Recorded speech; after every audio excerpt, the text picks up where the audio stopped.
And It's like in that. 2000, We live, y'all. Welcome to the Tampa Bay Breakfast Club. I'm your brother John. and this is Kiana. And I'm going on Mr Edmond. This program is being brought to you as part of the New Image Project, the Community Development and Training Center, aka See That. See that. And we would like to thank y'all for tuning in and helping us to redefine what's cool because smart is The new gangsta. baby. And if you don't know, now you know. No. What's good, y'all? Hey, I want to just one Please and thank you. just thank the community development and training center, better known as CNET. You know, they kind of look past. Y'all don't know this is a part of the New Image Project, which was started to give a new perspective on the community, right? Mhm. To inform, educate the community. It actually started with Amendment 4. Okay. Right? Yep. Big shots like the 99 Jams who saw it important for the community to support returning citizens in their right to vote and gave us 30 minutes. Yep. To start, promoting and lifting up Amendment 4 and the popularity of the Tampa Bay Breakfast Club actually grew us from 30 minutes a week to actually 3 days a week, multiple hours. And so thank y'all for y'all support. Please continue supporting. We can't do this without you. 99 Jams is a public community radio station. We need you. Tampa Bay Breakfast Club is a community show for you. That's right. Thank you. And I just wanted to take that time because oftentimes it gets overlooked, overlooked, but this is a community development and training center vehicle. Mm-hmm. The New Image Project, look for the photo shoots, look for the videos, look for the movies, look for the New Image News Project, look for the different things that we got coming, y'all. All right? Yeah. And go to seethatcenter.org and you can actually see a lot of that stuff. Yeah.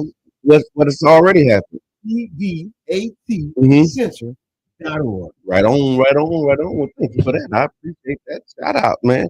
How was your weekend? You had a good weekend? It was a weekend. A weekend. It was a weekend. It was a weekend. You ready to do it again? Mm-mm. Not the weekend you did. Not you don't want to do that one again. Yeah, that's not what we want to repeat. No. Okay. Okay. Oh, no, Second is Monday. Okay. Coming to the show. I'm early. I'm before all y'all. Okay. No, you even take it. How we looking? Did he do how we looking? No, he did it. Yeah, he did it. How we look? Oh. Okay. What he said? Go ahead. Finish your story. I'll tell you This what he said. is important. I He get up. said, "Yo, on my way." That's right. I saw that. I saw it too, but I was like, I'm thinking, okay, maybe he in the wrong group. Maybe. And I'm thinking, is there something? Yeah. I felt the need to tell me it was Sunday. So I jump in the car. I see it's like very little traffic. Here's a question. It's for me. Yeah. It's one of those days. Oh, this kind of day it's gonna be. Yeah. Grab me a little something to eat. Yeah. And then I get on the phone. I actually call Wells. Wells done. Thank you for accepting my call and just listening to me. Okay. You didn't tell me it was Sunday night. Okay. So Okay. I'm going through a Monday conversation with him. You having a Monday morning conversation on a Sunday morning, and he just. He's like, Yeah. okay, bro. Got it. Mhm. Yes. And then you call, right? No, Okay. you call. You call. Okay. Because Q ain't making no phone calls at this time on a Sunday I'm morning. sitting in the parking lot. Okay. No cars in the parking lot. Okay. So I already know it's like, all right, man. Nobody here on Monday? Okay. No. Yeah. I'm talking to you. This ain't Monday. He called. He say, "Coming?" I say, "Coming when?" What? I Right. said, "What we supposed to do?" Right. He talking about the show. I said, "We got a show today?" Right. And he talking about what day? I said, "It's Monday, He talking yeah. about, oh, Wow. I really thought it was Monday. Oh man, they fired up and ready to go for real. That is crazy. No, and in my phone, I had turned my phone on. He told you too, but you didn't pick up. No, because so when I turned my phone and I went and looked at my phone, I was thinking it might have been like an old, you turn your phone on, the messages start coming in. So I'm thinking that it was like, okay, well maybe this is just So you something got that he your phone sent. off at night? I do. Oh, that's Yeah. amazing. Yeah, I do. Got to. I put it so you know what I mean, I got two phones. I turned one phone off. okay, just for emergencies. Yeah. The people who got the back line know how to. Yeah, but in my house, in my family, my phone ain't the emergency phone. My wife is the emergency phone. Yeah, because they know I'm funny with my phone. Yeah. It might if you got one phone call, I might not be the one you want to use it on. And I'm sorry that it's like that. It's just like that. No, so Yeah. at 10 o'clock, my phone will do not disturb. Okay. Yeah. Always gonna do not disturb. I was just gonna say that, right? No, it's not. Your phone is gonna do not disturb right now. No, it's not. I'm gonna text you, do not disturb. Yeah. What do you mean? No, but it does. And You go on what time it come off? it's 6:30. Okay. It don't. It's 6:30. At 6:30, you got a So overnight it's block. 10, but there's certain people. It's only certain people that can come through. Yeah. So like my mama, Cheyenne, Corey. Like Right. I got a certain group of people. Like if you call, you can come through. Okay. But other than that, dead. So tell us, put it in chat. Do y'all turn your phones off at night, overnight, when you go to bed, or do you leave it on, or do you do not disturb? How you handling it? Do you D&D? Yeah, but my phone like always on silent. Mm-hmm. My phone. Is that would you rather? No, I'm always on silent. You know, non-intrusive ringtone. Mm-hmm. Yeah. Cause you know what? Yeah. Yeah. Sometimes it's just, Yeah. yeah. So we Tampa Bay Breakfast Club, y'all. Y'all can tap in, tune in, make sure that you like, share, subscribe. Also, How was your weekend? You asked about everybody else. oh weekend, you know? man, it was amazing. I've been having some good weekends. Yeah. Since my anniversary. So like my anniversary was last week, Thursday, Mm-hmm. and so what did we do Friday? So Friday we've been shooting the podcast on Friday night, so hanging out with the home team, doing that. So we've been recording. So we spent Friday night with the family, and Saturday we went over to the pier for the drone show. Okay. Yeah. Drone show. It was an amazing show. I don't know about that budget though. It wasn't worth it. 115,000, not M's. Yeah. Who spent $115 million? I just got 150 million on my mind. Okay, 10% of the budget. Yeah. Okay. That's about 100. Okay, gotcha. No, it was Okay, so 115,000. 115,000. Yeah. Okay, that's better. Yeah. Was it 45 minutes? No, it was 20 minutes. Oh, maybe not. Yeah. But I think it was a part of it. I think the 115 was more like for the all day events and everything that was going on. Because I think the Oktoberfest started at 11. It was like 11 to 9 was the full day, and then the drone show was like 8 to maybe 8:20. It was amazing. I mean, it's public. I remember looking at it. When they proposed it, it was 725,000. We reduced it to like 400,000 for the 5-year celebration, because it's a 5-year celebration of the year. So 725, nearly $750,000. Council at the time, which I was a part of, was like, we ain't doing that. But I will tell you, so once you say an all-day event for 115,000, I can. No budget. Yeah. And you know what it takes to do that kind of stuff. So what I'm saying is, for an all-day budget to really do the wham bam, they probably Yeah. I mean, honestly, No, it was good, and I think, I mean, just looking at the draw, and that was a part of the vote, right? So it was 725,000. No, before 25, and then it was like a month-long celebration. You know what I mean, for the 10-year. Yeah. Okay. Yeah, no, 100. Yeah. Yeah, and I actually went to 425, but I think for that day, that part of it was like the 115. Yeah. I mean, once you look at when you look at numbers and you're looking at budgets, people really do not understand what it costs Actually do it. Yeah, that's what I was like. Yeah, because of your experience, because of what you're doing. Yeah. That porta potties cost $10,000, and you got porta, but you so even because they probably definitely got some in-kind stuff as well from the city outside. Well, it was the city event, so you know what I mean. So yes. Absolutely more. It was probably, but once you start to contract, get everybody, make sure all logistics and stuff like that 100 and it go quick. I mean, it was thousands of people out there. So so when we was walking away, I was telling my wife about it. My wife was like, "For that?" Oh, She's like, it should have been longer. You know, my wife. She was like, no, not for what we just saw. But that was the finale of it. So if you saw it from the whole day, make a little more sense. And she did not. I didn't think about that when we were talking about it because we was just drone show focused. And I think the drone show might have been probably 50, 60, like just for that organization. But when you look at what they put on, I mean, it was an amazing show. So drew people, got people in, had everything going on. Good morning, Chandra. Happy birthday, Chandra. Happy birthday. Do we got to take a break? We do. I think we have to take a break. So we're going to take a break. We'll be back in 4 minutes. We're going to do what's good. We're going to really talk about some of the good things. We talked about what happened yesterday. We're going to have a guest call in celebrating Black excellence and things that's going on in the community. So y'all stick around. We got some headline news. We got some hot topics from our social media platforms. Mr. Edmond caused the stir. We're going to talk about the Merriweather building and all of that mess. So yeah, don't go nowhere. And if you do, come right back. We'll be tag a friend. Tell them to come. Yep. To the Tampa Bay, bro.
First of all, Timu.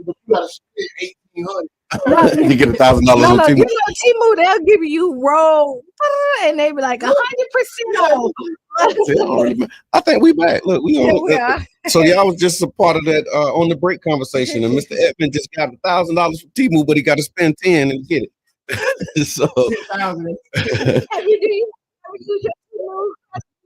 I've never used them. Yeah, I never used Timu.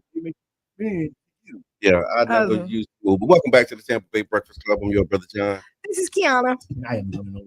This program is being brought to you as part of the New Image Project at the Community Development and Training Center, aka See That? See That. And we would like to thank y'all for tuning in and helping us to redefine what's cool, because smart is the new gangster. Baby. And if you don't know, now you know. And so when we talk about the New Image Project, we talk about redefining what's cool, right? And highlighting and shouting out, celebrating each other. And the best of Tampa Bay is definitely something that we want to do as a part of our redefining what's cool and giving people their flowers while they're here to smell them, making sure that you can, you really receive that acknowledgement. A lot of people who do stuff in the community, of course, you don't do it for the acknowledgement. You don't do it for the glory, the praise. You don't get it. And so that don't mean that you don't appreciate it when you get it, though. And so we just wanted to give a shout out to those who are doing some amazing work in the community. And a lot of us out there. So if you got somebody, put them in the chat, tag them, or you can call in and let us know what you got cooking, what's going down. Let's just give it the flowers. And so I want to give flowers to the One Community Grocery Co-op and Charles Park Neighborhood Association. Man, really did an amazing job at Jazz in the park yesterday. Yeah, and that was phenomenal. It looked like it. Yeah, it was beautiful. And my mama got her hair done on yesterday, right? But apart, she was like, "When I get done, we going to Jazz in the park." She was like, "We going." But because of everything else that was going on, but didn't work out that way. It didn't work out that way. But while I rolled by, because I was gonna stop, but y'all was like starting to pack up. Okay, yeah. So, but it started on time and ended pretty much on time. But it wasn't no time to end because we said 2 until. Oh, okay. That was Mr. Edmond promo. I didn't know the ending time. Okay, so he said until. Yeah, until it's over. Until we go. Until we here until we not. But it was 2 to 5. I'm sorry, y'all. I am sorry. So if I would have known that, I wouldn't even. You wouldn't have went when you went. Yeah. No, I hear that. And then also, as we're recognizing those who are doing great work, Maya, she put it in her spiel. I want to give a shout out to Lakewood boys varsity football team. Said she was looking forward to a Gladiators scoring a win Friday night, but I guess that did not happen. And so shout out to them. That was a big game. Yeah. Shout out to them Gladiators too. Now, Okay. We'll keep the party going. Those Gladiators, and also big shout out to Cornelis Explorer Arts Project. Okay, beat out. Right now they're going to be doing the Futures Festival coming in November. Okay. They're going to come on the show maybe next week or whenever. But thanks, big shouts out to Jake Ann Jones. Big shouts out to Miss Debbie Garrett. They're the heart and soul of what we've been doing. It's an honor for me to be a part of your team and just watch the amazing work they're doing. Community Tech Day coming. Y'all be ready. Right on. And then also, y'all know for years we have reported the fire odors and all of the stuff that we're dealing with in what's the fish name? Because I say smell something, say something. Yeah, she said smell it, tell it. Smell it, tell it. That might be the 2.0 if they come back cooking. Smell it, tell it. So here's the latest. Halco's used oil and materials processing permit expired on August 3rd. The Florida Department of Environmental Protection has withdrawn its plan to renew that permit. Hold on. Yeah. Let that breathe. Okay. The Florida Department of Environmental Protection, the EPA, has withdrawn its plan to renew their permit. Yeah. I will. And this means that Halco has not had a permit to operate since August. It should not be operating. And should not be operating. So if you go by that factory and you see it operating, record. Yeah. Press record, take pictures. Make sure they're JPEG pictures so that we can get the time, stamps, and dates. Because we are in full prosecution mode of these purchases. Amen. Let me get out of our community. We need all evidence, everything you got. So before we went on break, we did say happy birthday to Chandra. Yeah. Now, also, listen, pull up there. So she's giving you a drink for free, a cup of coffee for free. So then make sure that you pay for a cup of coffee for somebody else. Like, do that. Yeah, do it that way. This is her birthday. She's gonna give it for free. Right. Now you give her something and pass it on. And I want to say big shout out to Sandra the Urban Drinker. It came out last night. We had the Urban Drinker on mocktails. It was amazing. Okay. It was amazing. It was real amazing. Oh, it didn't come through. She got to call back. Okay. Big shout out to Cool Matt. We had the food out there. I just relapsed back to the jazz. Okay. In a little story, this has been something being planned for quite a time, right? Yeah. We haven't been able to quite get it off the ground. Okay. Tristan had made a suggestion. Hey, before we've been talking about this, you mind if I tell our community? Yeah, go ahead. Right. Hold on, caller. And she made it happen. Yeah. We're going to have you maybe turn your headphones so we can hear. All right. Caller, introduce yourself. Good morning. This is Sister Naira Muhammad with the Repair of the Black Family. Thank you for calling in, Sister Naira. Good morning, Sister Naira. Good morning, Tampa Bay Breakfast Club. So we're doing our local news and shout outs, and we're celebrating the best of Tampa Bay. We're asking for you to tag somebody who deserves a shout out. And I invited Sister Naira to call in because she just had an amazing accomplishment, and I wanted her to share what she got going on with our audience this morning. Tell us about the gun line. What's going on, Sister Naira? You know what? First and foremost, I'm just happy to be a resident of the city of St. Petersburg, Florida. That's number one. Okay. Amen. Okay. Forever 727. And you know, I'm super excited because I was blessed to be presented and introduced on a world platform, which everyone calls it the TEDx Talk, right? Right. And so I was blessed to just share my story and share from a perspective that, I will help shape new thought. Right? TEDx is all about thought leaders, right? And so I was able to bring forth the conversation or the topic of leadership begins in the living room and not in the boardroom. Leadership begins in the living room, not in the boardroom. Totally. Yeah. I want to say that back because I know you ain't hear it. You heard it. That would have been his reaction. That would have been his reaction. That's why I said I had to like wheel it selector. And so, how did you get to that space where that was the topic, like that you would choose for a TEDx talk? Because I mean, I don't think I ever seen a TEDx with a topic like that. Well, you probably haven't, right? Yeah. So how I got to this particular topic is this is my work. My work is to bring the family together. Right. And so most people, when they think of leadership, automatically, right, they think of church, mosque, community. It's in some sort of endeavor of their profession. Well, with me working within the family and my own struggles, right? Because it's my story that will actually, it starts with me, but it's not. It's about me, but it's not for me. Right. That makes sense. And so, with me and my own struggles, and growing up as the first child, I never seen myself as a leader.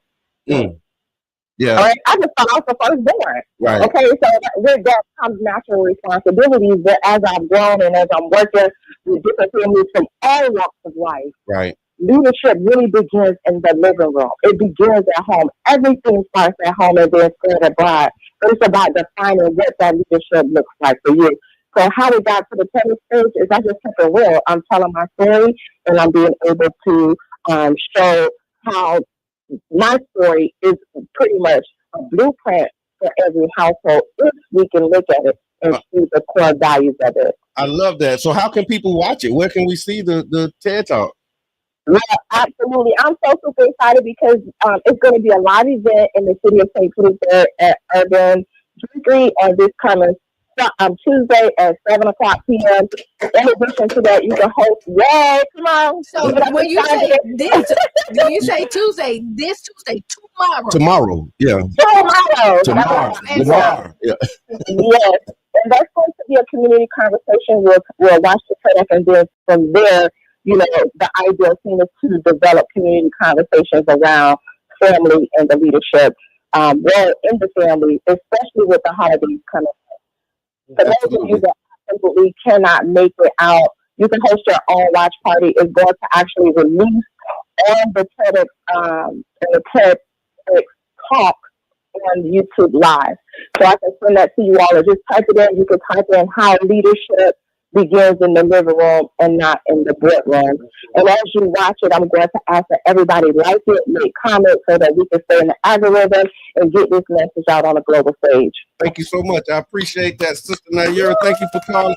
And yeah, please put a link in the chat for us as well so that we can share it and spread it. And then if you make a Facebook post, tag the Tampa Bay Breakfast Club, and we'll make sure that we keep it in the rotation. Will do. Thank you so much. Thank you, Sister Naira. Thank you. Oh, TED Talk. Yeah. Leadership starts in out. And wait, look at you. You know, just that starts in the living room, not the boardroom. So yes, great things happening. Good people doing good work, man. A lot of good stuff going on, and so that's what's good, y'all. What would you rather do? Don't worry about it. I got Why you do it? I had one, and then because we kept on moving, I just let it. Just drop the jet. Pick it up. Pick it up. Pick it up. People got to say. Okay. Okay. Okay. Where you want to start? What? Non-profit money. Okay. Okay, So let's go. so non-profit. Let me cue this up. Non-profit monopolies. I'm gonna put this in the chat. Let's talk about the non-profit monopoly. What? Y'all. So non-profit, Mr. Edmond. What do you mean when you say non-profit monopoly? So this all stemmed from conversation that I had been having around the nonprofit in the city of St. Petersburg. Okay. And how certain nonprofits have carte blanche and continue to get funds without impact, without results. Okay. And Okay. I made a post about it. Okay. Right? Okay. And when I made that post, kind of struck a nerve in the community. Okay. Because Good job. Because we need to be striking some nerves these days. And the real point that I'm making is, if you always give to the same nonprofits, you're building a monopoly for that nonprofit that leaves other nonprofits out in the cold. And why would that matter? Because that one nonprofit may have the ability to perform, but now the community itself is weaker. Right? You're weakening, you're taking resources from the community and strengthening one entity. Right. And that one entity is great. Keep up the good work. But now the rest of the entities are hurting. So that actually puts the community at a deficit.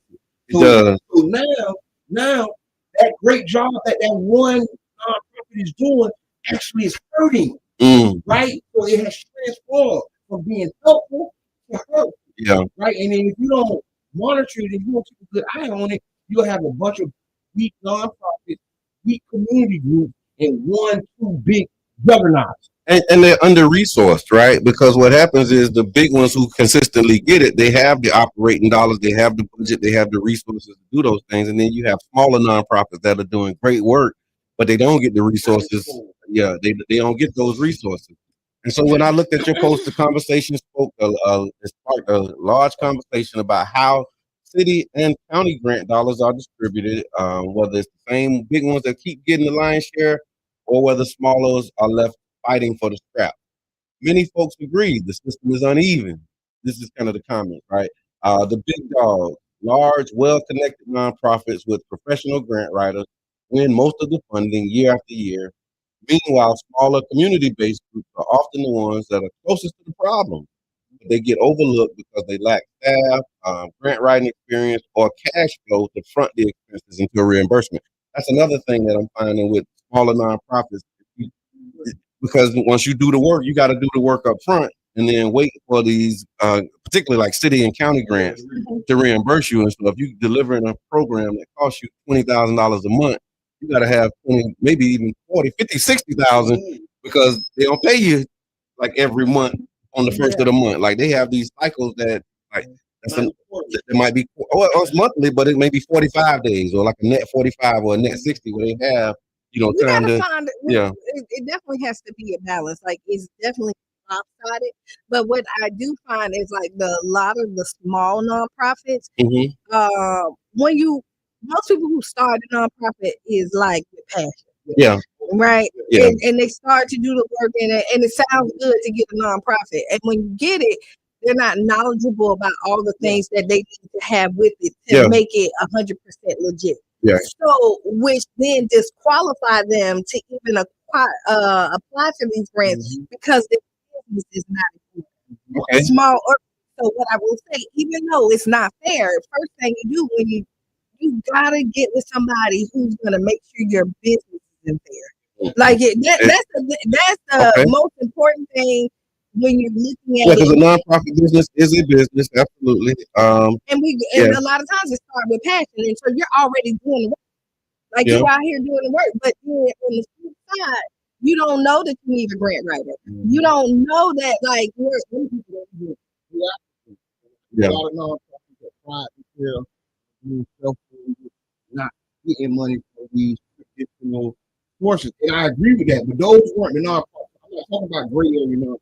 I'm talking about people that are in the game. Yeah. I'm talking about people that qualify for the funds. Right. People that are submitting grants for the funds and just are being overlooked because of the relationship that a lot of these nonprofits have with our elected officials, that they have with other nonprofits. And a lot of times, like I'm saying, and I'm directly speaking to my nonprofit friends. Yeah. Right. I got nonprofit executives my friends with. Yes, sir. Right. Yes, sir. I'm talking directly to them.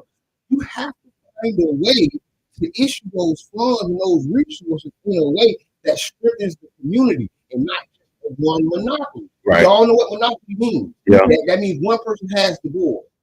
And if you look at the nonprofit situation that's going on in our community, we have that going on. But there's some monopolies, Nobody can deny it. Yeah. Nobody got on that.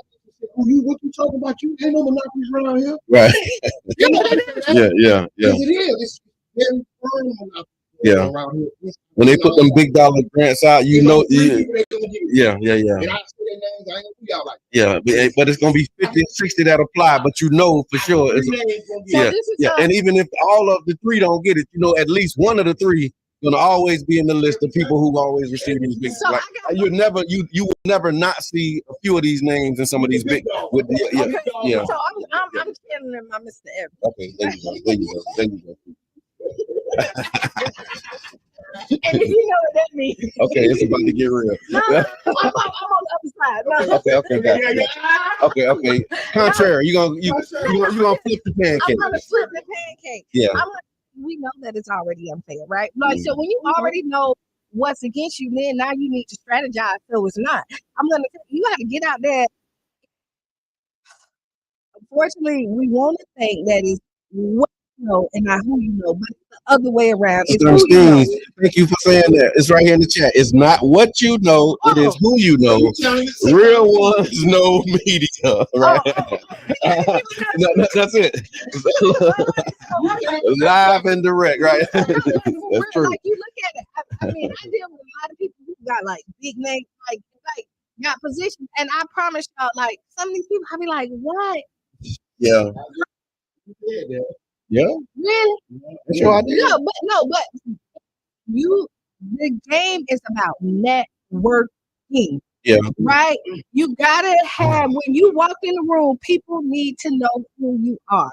And once they know who you are, then there is a level of comfortability that they have to give you some money. Right? And I think I hear that too. And then that's one part of it. Mm-hmm. That's one part.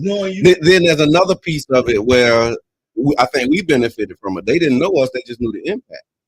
Like people know the work. Like you, when you really when you doing work in the community, what you said. I'm saying I might be saying it different because you say that you networking and they know you. Like we was not networking, but they still knew us. But you was networking. No, we was just working, not doing the net part of it. We weren't trying to be in the net. But you thought okay. You thought you was. I appreciate it. Let me tell you, you thought you wasn't. So I wasn't intentionally but like casting the net. I was just doing the work. And then people started coming to us saying, "How can they help?" What happened is, while you're doing the work, you have to contact people to get your contacts to get this happening. So you're still networking. Okay. So like when you need to go, like before when y'all wanted to go to Child's Park and do something, and you wanted to bring the police in, you started then. make it get on there, and I got a meeting because I want to show you my idea. That is networking. You're pushing your idea. He wouldn't even know who you was if you didn't have an idea and got on his schedule to even look at you. So this is what we talking about. So what do you do when you get on the schedule and people make you promises and then they don't come through? Because a lot of nonprofits I'm seeing, that's an experience too, where they go into these meetings with these decision makers and they say, "Oh, that's a great idea. That sounds good." They be lying. Sometimes they be lying.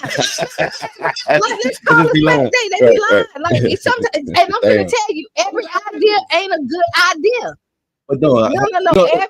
So that's the other part of that. The other part, and maybe I'm channeling my Mr. Edmond this morning too, because you will sit in front of me and tell me it's not a good idea, but then you'll go fund the big corporate nonprofit to do my idea. And I'm saying y'all doing my idea, y'all giving the big nonprofit the money, and literally say, "Hey, that's a great idea, but I don't think you want to do it." Yeah. Oh yeah, that too. Straight in his eyes. Yeah. Let's not play. So you got like a pickpocket, and then you got a strong arm. Sometimes they pick your pocket, and you look and be like, "That's my idea. How you get that?" And then you trying to figure where your idea went. Oh, they doing it. And then other times they just debo you. Give me that idea. That's my idea, punk. And you'll never see it again. That's my idea, punk. Don't ask me for no money about your idea. Get out of here. You ain't qualified to do that thing you told us you could do. No, but that's how they be treating us. They treat our people like that. You know, if you've been in this community doing any nonprofit work and you've had one of your ideas stolen, call in. I have. We all have. Yeah. We all have. And usually, and that's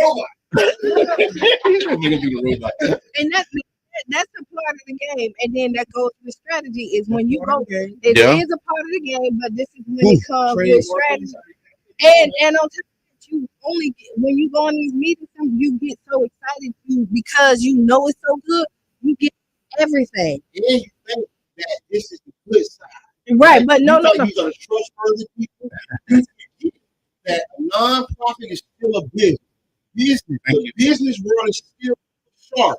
Yeah. The nonprofit, that's why the monopoly analogy, because I recognize this is still a business, right? We're still in business. No matter pick the nonprofit off, it's still a business. Leave the nonprofit on.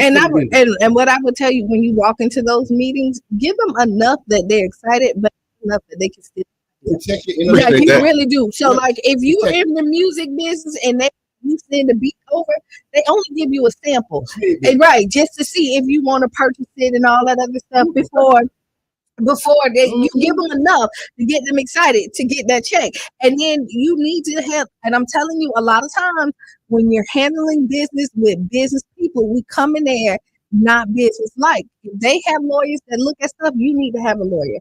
You know, like my wife ain't called, but she put it in the chat. She said, "Good morning. I have," and this is having an idea stolen. Oh yeah.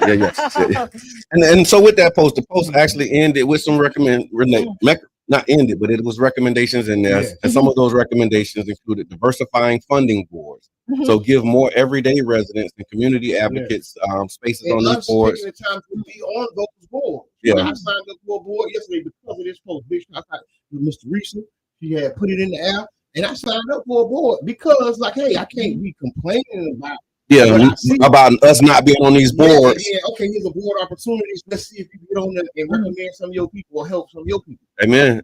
Create a small grant track for grassroots groups with flexible reporting standards was another one. Audit outcomes, not just paperwork, because a lot of the big ones have the paperwork, but they don't have the outcome. The impact. Measure who actually helped and how was another one. Cap repeat awards. So the same agencies don't keep cycling through the same pots of money. Yeah. But I will tell you, so this is it. So before you say that, this is the thing: is if the company is actually doing the work, they should get the money. You know what I mean? Right, but let me add this. Okay, go ahead. The reason I say that I agree with reviewing it, because what we're doing is setting up monopolies unknowingly. Yeah. And it feels good, and you're right. If the person's doing the job right, let's keep them there. But there has to be a time when we say, hey, we have to explore every option, because it becomes easy.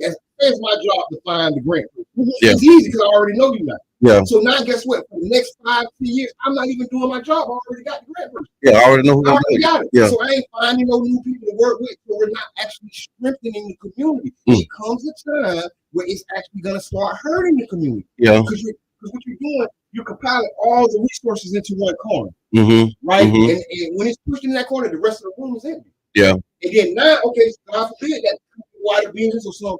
Say like they've been finding these companies cheating, and the guy's taking money, social media, and now he ain't the person we giving our money to. Yeah. And now the rest of the room is empty. We have to build up to try to fill that gap where we should have been investing in it the whole time. Yeah, that's I hear that. All right, well, that's what the people say, y'all. They was talking about the nonprofit monopoly. What the people say is brought to you by yourbrotherjohn.com. So I'll make sure that you go to yourbrotherjohn.com if you want to get some impact and do some good work. Yeah, just keep on doing the work. Yeah. Don't be discouraged. Don't be discouraged. Because it's highs and lows and everything. Because we talk about the nonprofit, but on the flip side, we talk about the small businesses having the same problem. We actually gonna get into that next. There's a story about the Meriwether building. I want to do this last comment on this.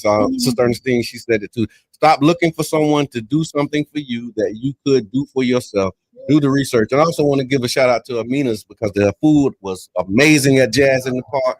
On yesterday, it was beautiful. So thank you for your service and what you do. Y'all check out Amita's Catering on 22nd Street. Put the address in the chat for us in the days that you open. So people can come by.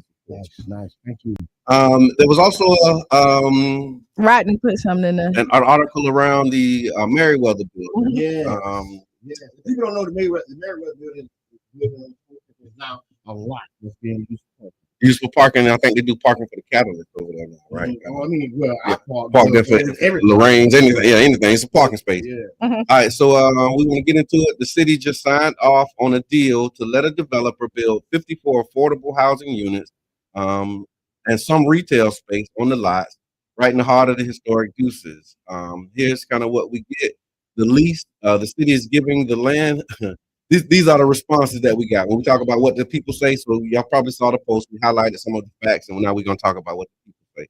As it relates to the lease, the city giving the land away for $100 per year for 99 years. That's what a lot of people are calling a major giveaway of public land without enough benefit coming back to the community. Once you sign a 99-year lease, it's locked down for a whole lifetime or more. Local developers are being shut out. Many were asking why weren't local Black developers chosen to lead the project.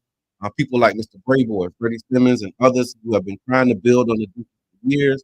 The concern is that smaller Black-owned firms don't get a fair shot at these big deals, even when they have the experience. That kind of tie into that. It ties exactly. And then what we do is we keep giving it to the same people. The people they gave it to have built 3-4 buildings already. God bless, right? Yeah. But what it's doing is it's concentrating the wealth and the opportunity into one corner. And now that person does something stupid and he make a post with a sponsor or something, and now we can't deal with them, and we don't have the how can you say the mental or the resources to even recover.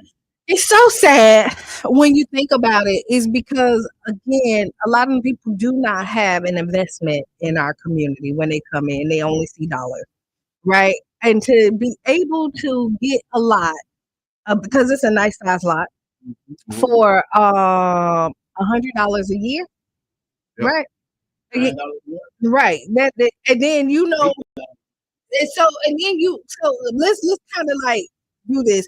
So in between where the Catalyst and where the Heavy, and that lot in between, you got no, Boys and Girls Club. No, not even that far. We're right here, right there in the middle lot. And the food truck. This young Black lady bought that lot at a premium price, and they will not let her build. What? Talk that talk. They will not let her build on it. I said the planning department ain't planning for us. Right now. And I had this conversation with her. She went. Now she's a nursing student. Okay. Well, she's a nurse. And she bought that lot. Just that right there where that food truck right up there. Own it. She owns it. And they won't let her build? They will not let her build on it. And then to think that a couple of feet, not even 500 feet over, you gave away, ain't gonna let them build on it. Ain't no fast track get permit. which is crazy. And now we need to really look at that because the unfairness of it. She go to work every day, regardless of it. She did this by herself. No, I do, and so what you're saying is a part of a theme that's coming up, and it was actually one of the comments in the post. I think Freddie Simmons put it in there. He talked about how he has a lot on 18th Avenue that is comparable in size. So I think his lot, he said, was like 0.37 acres. Yeah, the lot on the Merriweather lot is like 0.67. I think he said that they would only let him do maybe like 5 or 6 or like some very small number. Yeah. Like they're doing 54 units on this lot, but his lot is when you do like pound for pound, basically, it's 20% of what they're letting them build on the Merriweather space. Now, I don't know about planning, I don't know about the how they map it out, but he do, and he know that he can put more on that space, but they won't let him put more on that space, and that's what's holding him up because he like in order for it to make sense, I need to go up and I need to be able to do more than what y'all allow me to do. Where these other companies literally right across the street is doing something comparable to what he want to do, but because he's a smaller developer, he don't have that opportunity. You don't have the opportunity, right? Yeah. And so and what's also sad is that like because you have these companies that's not from here, again, they're not invested. I'm going to keep on saying that. And then how do you get them all to the same room to compare apples? Because the city has to be the medium. And I done been in a lot of meetings. I done seen a lot of stuff. And there's always a reason why we can't do it, right? But then when that out of towner or that least invested person shows up, there's always a reason why they're gonna let them do it. Yeah, always. Listen, I was an investor in the Manhattan Casino. Okay. The same day we went to the city of St. Pete to request relief and help with rent and the roof and everything. That was in December 2022. Yes. The exact same day.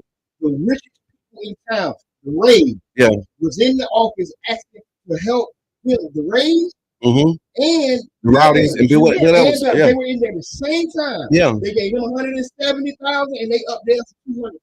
Yeah. And then the mayor came out and said, no. Yeah, not helping them out. Yeah. That was maybe like my first or second month on council. They said we helping them. Yeah. And how could we not help these people here? Yeah. They literally said that. And guess what? It's always the reason why they're not going to do it. Yeah, that blew my mind away. That was one of my first like big votes. Was we was going through this list of these city-owned properties and the leases that the city has with these city-owned leases are free. Yeah. Our lease is like $10,000 a month. I don't know, right? Yeah. And the matter of fact, not only are they and at the time you was doing economic desert. There's no businesses or homes around ours. Their businesses in downtown. Their businesses are in prime location. They're not paying rent, right? But then they shun us and then try to disrespect us, make us look bad. But listen, the rich white guys ain't paying rent. So can I say this? And tell me if I'm wrong. Not only are they not paying rent, they're getting paid to keep it. They're getting paid to be the operator. They were in there asking for more money. Yeah, right. And they get paid to operate it. That's what I'm saying. They get paid, so you get it for free, and so you're seeing they make you pay a lease that's like oppressive. Yes, make you pay. Don't fix the building. Block the road off. Sell you something. Block the road off. Listen, I've never ever mentioned this. I've never publicly talked about this. I talk about it in my group, but I've never publicly said this. Wow. Our road was blocked off. Our roof was leaking. We went in to the AC wasn't working right. We had 14 employees that work in the CRA. Yes. We were supposed to get $50,000 an employee. Look at that lease. Yeah. We were supposed to get $50,000. These people still say we owe them. Wow. Get it in blood. Wow. Oh my God. You probably shouldn't have said that part publicly. We had 14 employees. JK. I'm just playing. We gonna work it out, y'all. So we talking about the city of St. Pete and just the way that the double standards and how the city actually just signed off on a developer. Yeah. You don't pay attention. And I was talking, and I can see because Dan started this conversation. Yes, Dan started this conversation. It is a great conversation to have. And when you look at it, Dan was the first one, and we talked about that last week, and somebody said, like, why is he so invested in? Because he's invested in. That's right. Yeah. From this community. Right. And you know Yeah, what the, yeah, and yeah. the thing is, we look at That's it a as this, mindset too. Yeah. but we look at it and think that it's a race thing, right? Okay. Yeah. And it's not necessarily a race thing. It's who is from St. Pete, who is really out here doing the work. And I was having the conversation, and I'll take this right here because I will say that sometimes Dan may rub people the wrong way. I just say it. No, you could take the May out. Dan does rub people the wrong way. Shout out to Dan. Tag him if he on too. No, but he usually is on here. But Yeah. when you, and this is an example of you not knowing people. Okay. Or not knowing the person, because you see people online and don't know them personally, Yeah. right? Yeah. And you will also see is that my struggle ain't your struggle. Yeah. Like what I grew up with. Ain't what you did. Right. Yeah. But when you look at the complaints, we're fighting the same struggle. Yeah. Dan loves St. Pete. Reno loves St. Pete. Yeah. Tiana loves St. Pete. Right. You know what I mean? Jabbar loves St. Pete.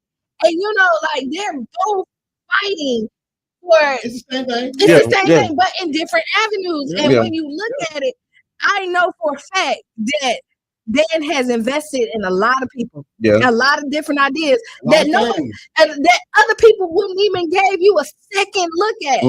So when you look at his passion is because he's invested in and he has a business on the deuces. Yeah. And I think the other person, I'm minding my business, right? And I think again, it goes back to that. Not what you do, how you do it type thing. You know what I mean? Because it's sometimes where you can be absolutely right, but your delivery is just rough, or it's not the best way to present it. Yeah. And sometimes when people will look at your presentation and miss the message because of how it was presented. The truth will get you canceled. I made that. That's the thing too. Yeah. Right? And I had this.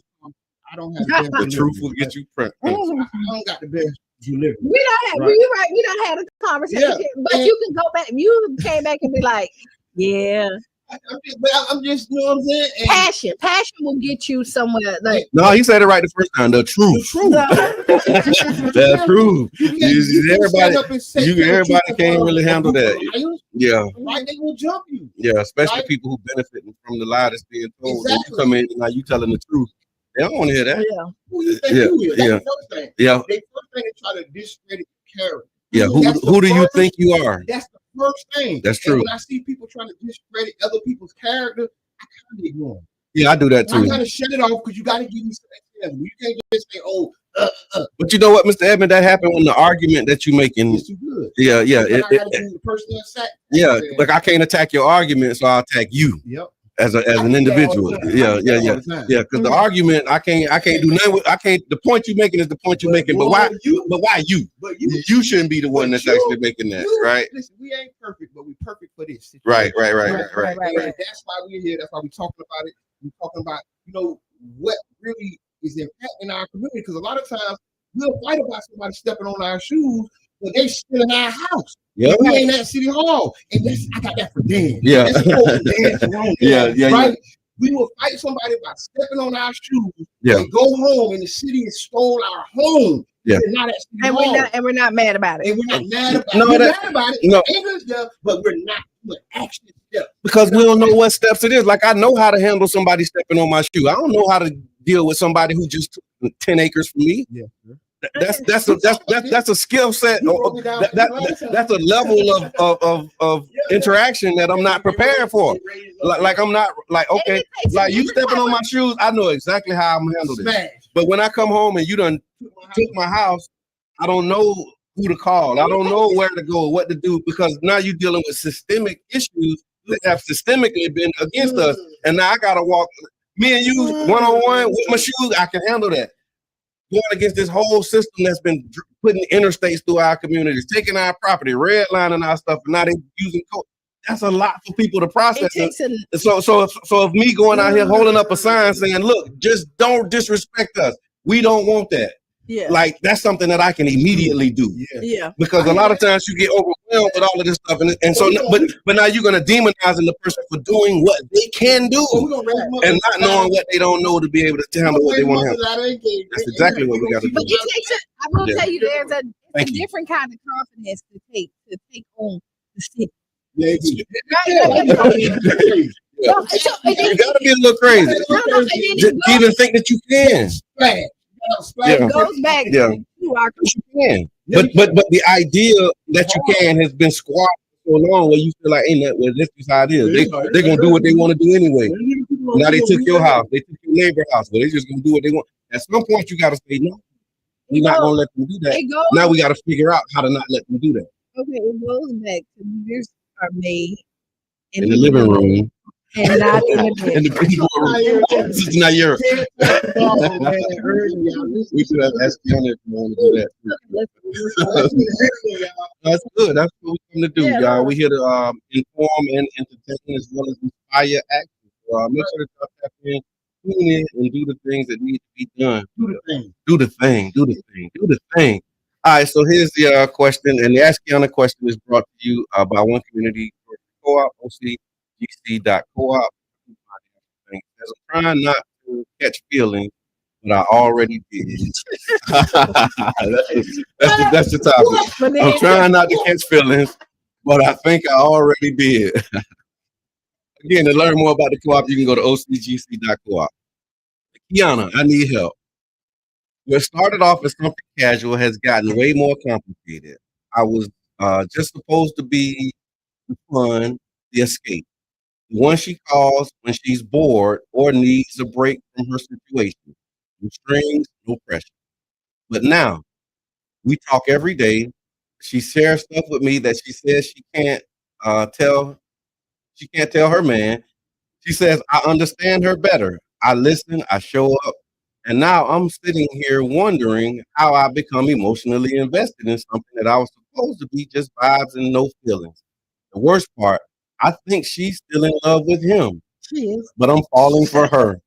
Tell me the truth, Kiana. Am I playing myself, or is there something real here worth holding on to? Signed, more than just a fling, I think. I will tell you this. Every situationships are real because you see it all the time. So you about to help us understand what a situationship is. When you look at it, we all human. So once you start to spend time with everybody, catch some type of feelings. Now, I don't care. You can say whatever you want. The more time you spend with somebody, there is some type of connection. Now, how deep it runs, I can't tell you. Yeah. Right. But I will tell you, when you're in a situationship, usually when it starts out, somebody accepts it because they want more, but that this is all they're willing to. That other person is willing to give, and you're always hoping that it can be something more. Right. And in situation, you didn't have no significant other. It don't sound like it. So you was just like, hey, let's get together, have some fun. Yeah. Right. Now but you catch a fun always end up into something else. You will see one night stands that end up being 50-year marriages. You know, like people. Well, that kind of goes against what a one night stand. No, but then you hear stories and be like, yeah, like it was first night. Boom, and this was and now we ain't never separate. You know, I don't think that's as common as. No, I don't listen. Okay, well, I've been out the water for a long time. I've been on the shore and on the sideline for a long time. No, people end up gratefully too. You know, they be looking for fun. And then end up with something that, you know what I mean? That's what he said. He said what started off as something casual has gotten way more complicated. He was just supposed to be the fun, the escape, but now he catching feelings, and he don't think that it's mutual. Is he playing himself? Probably. Yeah. I mean, relationships are so complicated. Like, I would like to say it's like cut, and it is that people fall for multiple people all the time. Yeah. You see it, and you want to say that it ain't real, but that is. You can love more than one person. Now, do you think can you be in love with more than one person? Is a different thing, but loving more than one person, I think is possible. Oh yeah. I can love more than one person, but I can't be in love with more than one person. Help me out with that one. Yeah, I don't think like when you're in, there's a respect that you have with somebody that you're in Well, love. are you talking about romantic love? Because you got love, like parent, child, friend. So you got so when you say love more than one person, I'm not thinking romantic love. I'm thinking about romantic. So you can be in romantic love with more than one person. Yeah, you can. People, you see this people go back and forth with 2 or 3. And That's so stressful though.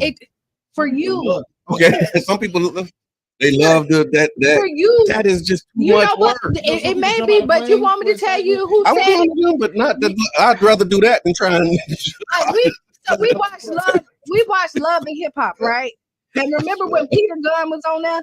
And he had the 2 girls. He had his baby mama who he was with for years. Okay. Then he married the other girl to make sure, like, to keep her in the. Okay. But he loved both. And he said this is what he said. Like, y'all think that they in love with me? Mm-hmm. I'm in love with them until one of them walk away from me. I'm not. Once you start investing, it's selfish. But once you start investing time and doing it, you have feelings, and you just get caught up in this. I don't think I can take romantic advice from Peter Gunn of Love and Hip Hop. No, start there. No, just but start right there. Just as an example, she was highlighting it as an example of how you can love 2 people romantically. I'm not sold. I'm not sold. I'm not sold. It's a lot of people that you see it. Because I think in that space the love is based on some need, and the moment that need is no longer met, then you're gonna see what kind of love that really was. Love based on that, a need for warmth, a need for protection, a need. It might not be financial. Yeah. All love starts with something you helped me, you gave me something, and I love you for it. So I'm going to tell you, if you think that whole unconditional love conversation, it can become unconditional. Yeah. It can be like you ain't doing it no more, but I still love you. Yeah. And if you never did it, I would have loved you anyway. Like, is that okay? But not the same. I need that. All love is based on need. So I believe in like a monogamous relationship, right? But I also but I also know that it's something that you got to work on every day. Like a salon, brother Rob. You got to work on, like, you have temptations and you have to say, hey, no, I'm not finna. Yes, like this is life. But for us to think that romantically, like, if you have multiple children, our love doesn't stop with just with that one child. It expands out. And even when you dated other people, just because y'all are no longer together don't mean that you don't have love for them. But that ain't romantic love, dude. That's what I'm saying. But you have because if that's okay, in that scenario, it's the mother of your child. Mm-hmm. You had romantic love at one point. Now you have this child, you have this history, you have this relationship, and you still love her. But that love changes from romantic love because you're in a whole nother romantic loving relationship. Unless but once you still do it, that's when you got all. But that caused so many problems. We're not talking about the problems. We're talking about that. That's caused so many problems. I do, but even like when you mentioned temptation, when you said you could be tempted. For me, you think about the temptation. You can only be tempted with something that you want anyway. Yes. Like you can't tempt me. You can't tempt me with something that I don't want. Yes. And so if I've already made up my mind, like this is where I'm going, and you trying to tempt me with that, then it's actually going to be offensive at this point because I ain't even on that. To you. Damn. Well, you listen to the Tampa Bay. Yeah, that's what I'm saying. So accept your own and be yourself. Yeah. So here we go. Janet Michelle. Shout out to Janet Michelle. All the things. Put your link to your website in here too, Janet, because we love you. We want to support you. She said he probably desired more from the beginning, but wasn't truthful with his expectation. It's like saying I don't want to be in a relationship, but you really do. Yeah, but you want a relationship. But what did I say? That was the first thing that I started out to say. Situationships is usually somebody who settled for less. Okay. Because so in this case, that's what he might be doing because he's hoping to something else. She said, you're just afraid to put yourself out there again for fear of getting hurt. So you go along with the okay, we just gonna be cool, just be friends. But that's really, but you really want more. Yeah. But how? What did you know this lady married though, bro? She said she didn't. Like how you want more when you know this man? You want more with a lady that you need to go find you somebody you can get more from. But she didn't say she was married. Exactly. She said her boyfriend. Her boyfriend. She with somebody already. And that whole he probably said, "What? Look, this was one of them. What your man got to do with me starts. Yeah. You know when it start that way. Oh, I got a man. Well, what he got to do with me? This how you end up because she with her man, right? And she ain't trying to be with you, bro. So, and I will tell you, even if she wants, and even if when people married people and couples who are together, right? Even if they want to get out, they typically don't leave their relationship for somebody else. Like even when they want to leave, because there's baggage, there's bills, there's so many other things that keep them entwined that it's not that easy to walk away. Right. So most people, I will tell you, people who out there who side pieces, 9 times out of 10, they do not leave their situation. 5-piece alert, They do not leave. I don't care how bad it gets, unless they cut ties and walk away and they're completely done with that situation. They typically do not leave. And then I'm just telling you, well, it's not a mindset. People just like if they think you do it all the time, they tell you I'm leaving. Oh, she's the worst. I don't like her. But ain't going nowhere. And ain't going nowhere. And then you look up, they got fancy pictures.